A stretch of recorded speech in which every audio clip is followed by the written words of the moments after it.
What's going on, you guys? Just doing a quick video update for you guys. And basically it's just going to be my take on the 2023 Integra thus far. This is real ownership. I've had the vehicle now for 4,774 miles as of right now, so definitely been driving it pretty extensively, and I've been really enjoying it as well. So things that we like about the vehicle that we appreciate, we're going to start with that first. So things that I like about the vehicle: I like the steering, love the shift action about the vehicle. The clutch engages exactly where you would expect it to in a Honda. Doesn't have a whole lot of feel, not like a whole lot of pushback in it, but it is definitely accurate, definitely precise. You always know what you're doing. Same thing with the shifter, very precise. You always know what gear you're in. That's awesome as well. Things I can appreciate about the vehicle: the head-up display is nice.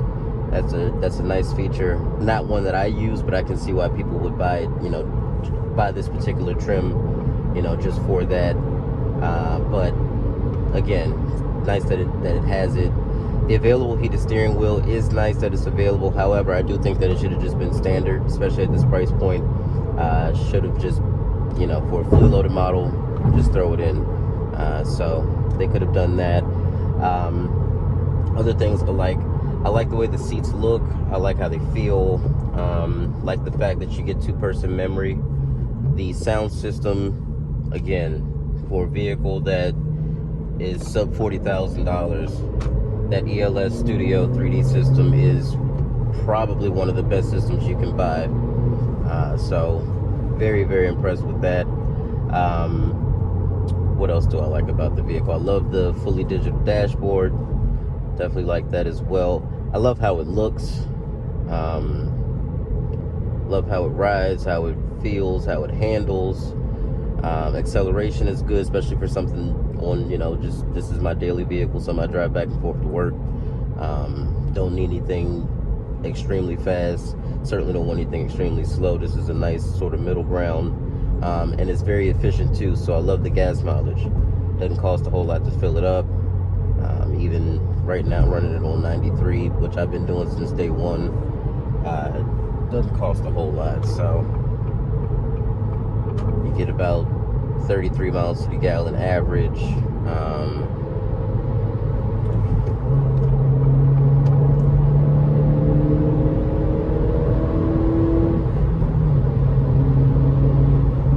Because it's turbocharged, you don't have to send it to red line every time you want to pass someone or merge into traffic or anything like that. So you can, it's definitely an engine that you can rev out, but not necessarily one that you have to, which is nice.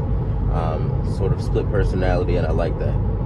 All of my other Honda products beforehand, you had to rev them out if you wanted to go anywhere. That was just the nature. None of them, of course, were turbocharged, so that explains that. But yeah, as an all-around package, I love the hatchback, love the space, love all that stuff. Really like how it looks.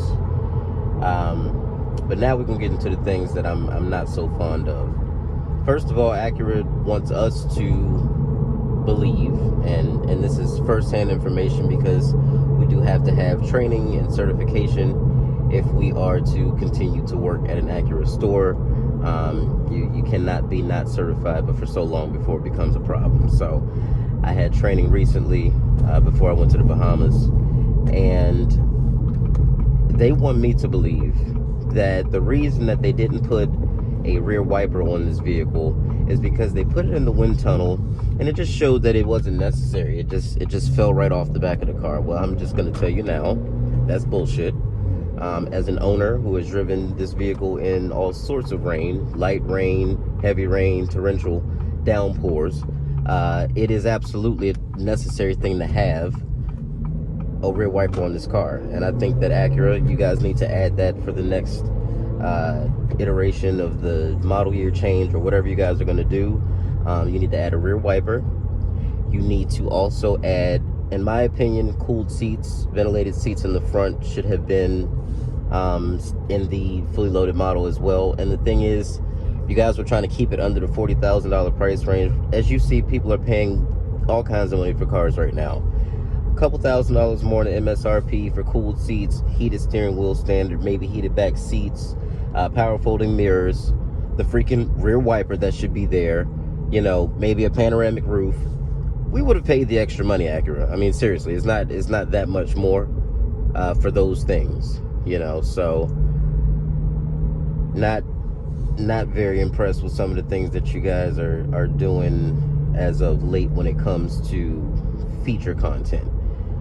Mostly for this car though, because all the rest of your cars are packaged fairly well. Not gonna lie, those are all packaged right, you know. But the way that you guys did this one doesn't make a whole lot of sense, and it's aggravating even further because in the Chinese market, the new Civic, which looks very similar to the one that we have in America, just with much better head and tail lights and a nicer interior because it has the fully digital display. They also make it a hybrid, and yes, it does have heated back seats and up rear seat vents. I said that rear seat vents are available in Civics in other markets, just not here. So again, not that you guys can't do it, you just choose not to do it, and that kind of, I don't know, that's annoying. That's you have the ability, you just choose not to do certain things, and I don't get why. Doesn't make a whole lot of sense to me.